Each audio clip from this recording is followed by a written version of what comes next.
Conversations across time, conversations across time, conversations across time, conversations across time, conversations across time, conversations across time, conversations across time, conversations across time, conversations across time, conversations across time, conversations across time, conversations across time, conversations across time, conversations across time, conversations across time, across time, conversations across time, conversations across time, conversations across time, conversations across. Welcome to Conversations Across Time, where historical figures come alive in engaging discussions about the past and its impact on understanding our present. Joining us today are President Thomas Jefferson, 3rd President of the United States, Secretary to the United States, and also Ambassador to France, among his many other accomplishments. Welcome, President Jefferson. Thank you. It's a pleasure to be here. Seated next to President Jefferson is the lovely and talented Ms. Josephine Baker. Welcome, Ms. Baker. Thank you for having me again. Thank you. Seated next to Ms. Baker is Ms. Sally Hemings, slave and property of Mr. Jefferson. Seated next to Ms. Hemings is my dear friend, former State Representative Babette Josephs. Welcome. My pleasure. My pleasure. So I am so excited about having you all back here today. And I wanted to just ask President Jefferson, you authored the seminal document, the founding document of the United States in terms of its Declaration of Independence from Great Britain. That is correct. It's believed that you actually advocated for the abolition of slavery. Now, could you tell us why that language did not make it into the document itself? It was in the original draft. However, there were many discussions in Congress. Now, I had written the original draft in June of 1776. And, of course, in July, we went into discussions over it, and it was open for debate. And to make a long story short, at least 400 words were eliminated from the document, including, as I'm sure you're well aware, the anti-slavery clause. Now, Dr. Franklin and I got into some heated discussions among other congressmen in Congress. Now, may I just ask this? When you said that you and Dr. Franklin got into heated discussions, Dr. Franklin, interestingly enough, was a Quaker. Yes. From Philadelphia. And he also founded the first anti-slavery society in this continent. And you, as a Southerner from Virginia, and the fact that the two of you got together on language is interesting. It is. I mean, Dr. Franklin and I could see eye to eye in many aspects, one of which, of course, the main one was independence. Now, Dr. Franklin was under a lot of pressure from the northern states, whereas I was under pressure, being a Southerner, from the southern states. Northerners were very much against slavery in this country. But in the South, as was argued by many of the Southern representatives, slavery was a mainstay of the economy. And the North, industry was a mainstay of the economy, mostly immigrant and migrant workers and native-born Americans. But in the South, things were different. I find it interesting because you also owned slaves. I understand that you wanted the abolition of slavery, but slaves were property.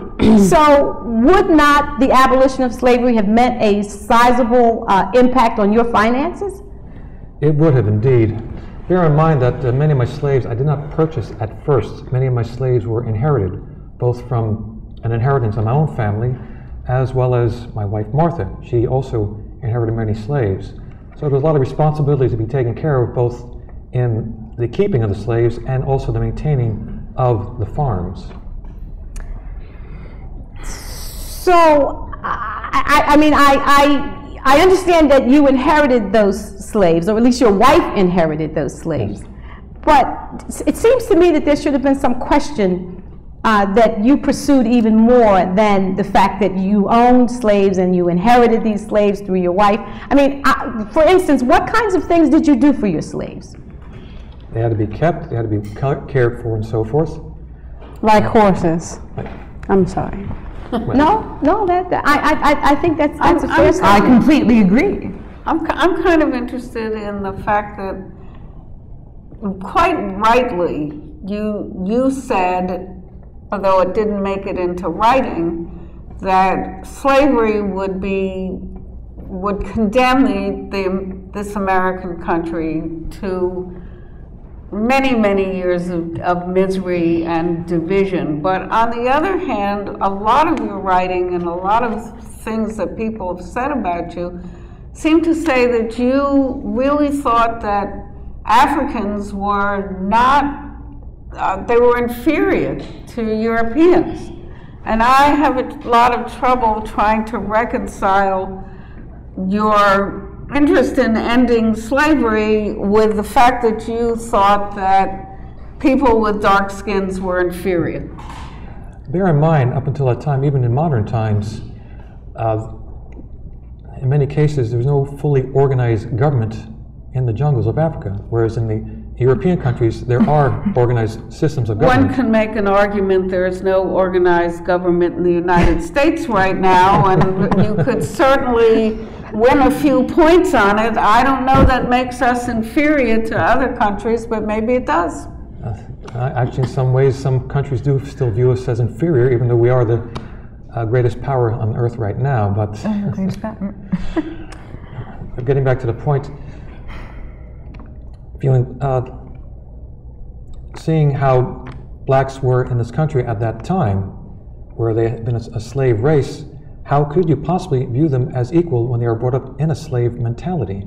I'm not so sure that that's actually what you thought. You seem to think that just from birth, just by genetics, that people who are from Africa were not as human Superior to as people who came from Europe. I mean, I know there were publications published originally, going back to the 1500s, where the powers that be knew that no person in their right mind would enslave another human being.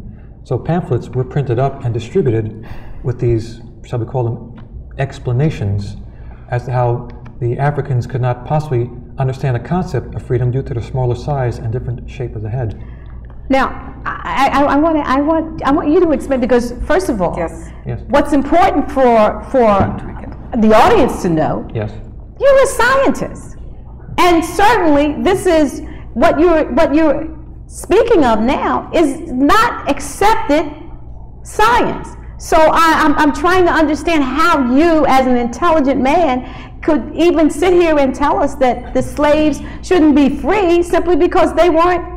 What was your? They wouldn't understand the concept of freedom. He said the size of their head. Shape of the head and shape of the head, smallness yes. of the body. The smallness of the body, our bodies are the same, are they not? I mean, have you seen my body? From what I understand, Quite a people bit have of seen it, body. yes, actually. But these were the teachings of the time, so as a scientist, I was trying to find a genetic explanation for the teachings of the time. And did you ever find a genetic explanation? No, these explanations never came about. Even through your children? I had resolved and had done my children through you that they were indeed set free. Still, they didn't have rights as human beings. Well, now, I'm happy that you addressed that, Ms. Hemings, because we know that certainly during that time, many Southern gentlemen who sired children Yes. with a slave made some provisions for those children. What provisions did you make for the children that you sired with Ms. Hemings? I want to know. Yeah. I simply gave them the freedom. They would not be into slavery. At how old? At what? At how old? At what age she needs? At birth. At 21, when they came of age. That's the whole reason I came back here to America. I wouldn't have done it otherwise. Let me understand this, Ms. Hemings. Are you saying that, because we all know that you spent some time in France, and of course if you had remained in France you would have been free. So you came back to the United States because? Because he promised to free my children when they came of age. You know, the thing is that you just could have stayed in France, and you could have persuaded him, well, since slavery was illegal in France, you could have persuaded him to free your children and free yourself and stay in France. I see If that you would have now. done that, you would have been a pioneer for us all. But I am a pioneer For women in and another for- way. Oh, how? He said that a biracial America could never exist. And look at me now. And my children now, from you, are biracial and are making it in America. And the president of modern days, Barack Obama. Yes, but it's Biracial. your life. It's your life, and you could have made you could have been a pioneer. You could have changed the way we thought about things with you. It all could have started with you. Well, Ms. Baker, let me just, Yes. because one of the points that I think we need to get to is the fact that your friend and fellow Virginian, President George Washington, freed his slaves. That was in his will. They would be freed upon his death. I understand, but did you write such a provision in your will? No. Excuse me. No, I had not. And so I saw the reaction of Ms. Hemings to that. And I hope that when we come back, we'll be able to delve into this a little more, because I certainly believe that there is an obligation of a father to educate his children. So we'll be back, and that'll give you a little bit of time to think about why you didn't make those provisions in your will. Hi, I'm Vivian Crawford, and I'm inviting you to watch Conversations Across Time on PhillyCam. So here I am, waiting for a bus on a street corner when my friend Vivian drives by in a car and says, "Babette, I want you. I need you." So I thought, sure, and I had a card with me, my business card. I gave it to her, and I thought, I probably won't hear from Vivian again for a while, but right away she emailed me, she called me, and now I'm doing her concept, which is really, really interesting, to make history alive and to relate it to what's happening now in our country and our world. And Vivian dragged me into it. I can't say I really resisted too hard. And that's what I'm doing.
I'm Jennifer Burton, producer of Conversations Across Time. Watch us on PhillyCam. Welcome back. When right before the break, we asked, or at least I asked President Jefferson to explain why he did not feel it was necessary to educate his children, the children that he sired with Sally Hemings. And we gave you a moment to think about it, so President Jefferson, please respond.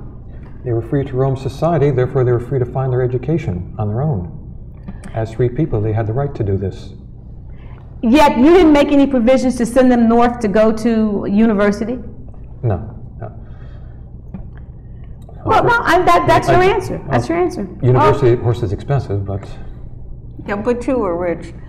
I see a parallel here really between what happened to your children and your children, the same kids, and what's happening to the children of Philadelphia presently, yes, where the public school system is being turned over to private operators who are dragging a profit out of poor people in our city, and there is nothing, absolutely nothing, that shows that these children are getting a superior education or even an education that is equal to what they got when they were in the public school system. May I ask? So this is all. Well, that's just the American way. What might you suggest to rectify the situation? Well, one of the things is that schools shouldn't be a for-profit venture.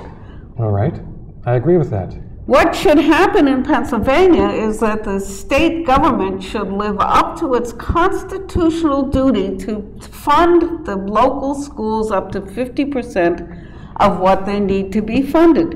And if we demanded that, we are still in a democracy. It's hard to believe sometimes, but we are still in a democracy. If we demanded that, I believe it would happen. It's amazing to me the way that the children are the future, and yet they're not accommodated for in any way.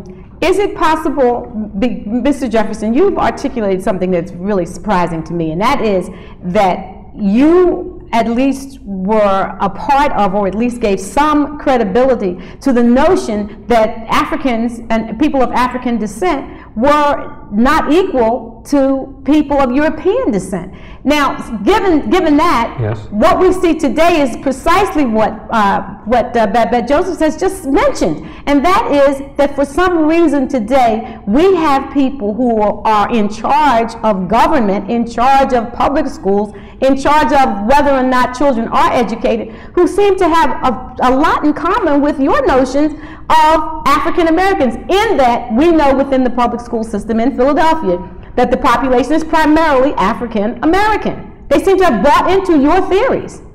Sometimes you find in these neighborhoods, the residents of these neighborhoods themselves buy into these theories. Absolutely. Absolutely. But that doesn't make them right. No, of course not. It doesn't. I mean, we've all heard expressions like, let me give you two separate examples here from the black society and the white society in America. And I'm hoping that this will show just exactly how ridiculous some of these ideas are. Just go ahead, say it. When a black person starts getting too successful in life, they start hearing the expression, quit acting white. I mean, even somebody as successful as Oprah Winfrey is still hearing it. However, with white society, when a white person gets too successful, the white people will start saying, quit acting Jewish. And that's how ridiculous it is. These ideas need to be abandoned. You want acceptability as an equal person, as an African American in society? These ideas need to be abandoned. Well, I was the most famous actress, singer, and dancer in France, and, well, I was still looked at as black. When I came to France, I was the exotic person. Everybody loved me because of my skin color, and I just couldn't find it in America. Well, but did you? And that's why you weren't precluded from being educated when you were in France. Well, America. In America, of course. That's why I left. But that's why you left. Oh, yes. But I think what is alarming to me, and I think that that you've touched on it, Babette, and is the notion from people who are descendants of Mr. Jefferson, in terms of that they're involved in powerful positions in running the government, seem to have the idea that people of African descent don't need to be educated. We have currently don't have the potential, exactly, can't appreciate it, and some of the people who are making these judgments, sadly enough, are African American themselves. I agree. And that is always a problem. I mean, Mr. Jefferson brought up Jews. Heavens knows we're guilty of that too. I speak from being in that society. But I would like to give the president some credit, and that goes to the Lewis and Clark expedition, yes. Which you may not know, but a former slave and a woman, yes, who were on that expedition made the decisions along with the European men who were the mainstay of it, most of them, the 10 or 12 or 13. They made a decision, it was collective, and those two individuals were not excluded. So I would be happy to give you credit for that, although I'm not so sure that you deserve it. But you put that together, and it happened under your auspices. So that's a plus for you, Mr. Jefferson. Thank you, and it shows that it can be possible that different people of different races and different genders are able to work together. Is this the proof that? Why are you trying to cover your tracks? I just don't understand it. Who wouldn't? I was trying to help him out here, Miss Baker. You know, you tear him down. It's okay. I'll tell you something else that bothers me really a lot that we were kind of talking about during the break.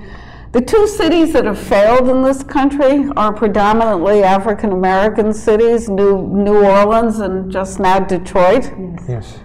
And Philadelphia, although it's going to soon be a Latino city, which will be very exciting, is right now predominantly African American. So are we next? And that is an interesting question. And I wonder when the Founding Fathers came up with the idea of the type of government we should have. If indeed you ever considered the fact that we would be in a society where wealth controls what happens. And I say that because the reason that Philadelphia is failing, the reason that Detroit is failing, has to do with the fact that the wealthy of this nation decided to export the jobs. You drive through areas of Detroit, you drive through areas of Philadelphia, and what do you see? You see abandoned factories. Those were jobs. Those were, I mean, I passed a factory on my way here today, and I was talking with my friend, and I said, how many people do you think worked in that factory? And the fact that that factory supported a neighborhood. It was the job that everyone in that neighborhood had. And I'm wondering, Mr. Jefferson, since you had this notion of, you didn't like the imperialism of Great Britain, but we now have imperialism in this country. We now have the almighty dollar as being the decision maker. We've turned into what we originally fought against. It's an insult to history. Add to the fact these jobs that we outsourced out to other countries, they work for basically pennies on the dollar. It's legalized slavery, and this is what I spoke out against. It's moral depravity and a hideous blot on our nation's record. As we all know, I mean, the right to be free comes from nature itself, and this is basically anti-nature. Now, isn't that interesting? So we have sitting with us a founding father, principal author of the Declaration of Independence, who, by all accounts, was interested in abolishing slavery, and he is able to articulate to us tonight that, in fact, we are headed back to the very thing we fought against, and we are headed back to slavery. Basically, except it's like a legal loophole. Instead of the slaves being on our own continent, we do not import slaves, we simply import our jobs to the slaves in other countries. I called a local phone company with a problem and talked to somebody who told me he was in the Philippines. My gosh. You know, that was actually not as far away as some of the other people I've talked to in China. Or India. Or India. And at first you would think we're finally getting our act together and hiring minorities to work at these companies, and no, well actually we are hiring minorities, they just happen to be in other countries. And happen to be working under conditions that would not be allowed in this country. That's correct. Unless you're a fast food worker. That's correct. That's correct. I mean, technically speaking, that is illegal. Because if they work for us, for our companies, then our companies, as you had mentioned, need to provide for their workers, but grass huts, basically, is what they live in, which is not an established Treat their norm. workers the way you treated your children, Mr. Jefferson. Oh, yes. Vous êtes un menteur et hypocrite. Write that down. You're a hypocrite and a liar. All right. Good, yes. And a liar. Liar. Anything else, mademoiselle? No, she's so charming when she says that to you, that you have no choice but to accept it. No, like they say, it isn't what they say, but how you say it. Or in some cases, not what you say, but rather who says it. Makes all the difference. You're still a hypocrite and a liar. It's a very interesting, to me, aspect of human nature that you can hold these beliefs in your mind at the same time and still manage to go forward and be a president. Whole bunch of people are inferior, but enslaving them is wrong. He almost reminds me of Christopher Columbus occupying land, occupying a woman that's not yours and that isn't your property in any way. Christopher Columbus, I'll guess, was under some pressure from Queen Isabella of Spain. Once he discovered the New World and sent back that there were people living here, she immediately made the decision to enslave them. When the natives here had fought back, in fact, Christopher Columbus and his men were nearly killed, that's when Queen Isabella of Spain made the decision to start importing Africans to this continent. So let me see if I get this then. You can see the problems with Queen Isabella making the decision to enslave Native Americans. Yet when you, as a founding father of this country, inherited slaves, you didn't make any provision to free them. Vivian, it's because he's in denial. He doesn't, you just don't get it, do you? At the time I was a young man. I had no political power, had no power whatsoever. I was just a young man of 21 at the time I inherited it. You had enough power to give my family away as Christmas presents, as birthday presents. In 1778, though, I did draft laws in Virginia prohibiting the importation of slaves. The importation, but what about the fact that there were slaves that you owned at that time? It was intended to be gradual. Once the practice of importing slaves had stopped, the practice of slavery would have eventually gone away with. But it got bigger instead. There Unfortunately, got to be more slaves. it doubled, unfortunately, within a 30-year period. Yes. There's only so much a president can do, only so much a plantation or any individual can do on their own. However, you did mention this is still a democracy. There are power in numbers. And if we can manage to keep the vote, then we can use it, perhaps. Another big issue. Then I suggest come next election, you research your candidates more thoroughly and vote for the ones that can do away with some of these evilness that's going on right now. If there are power in numbers and African Americans are only 3/4 of human beings, then we don't count. Well, and how can we vote for a better law, for a better way of life? I mean, do you see that when you say that we should research our candidates, the candidates that are presented to us are already gone through a distillation process by the powers. In other words, the Republican Party, the Democratic Party, when they present us with candidates, they are not necessarily candidates of the people. They are just candidates who have the money to be able to win. It's unfortunate that some of the better candidates fall victim to what's commonly known as mudslinging. We all know this. This is how things work.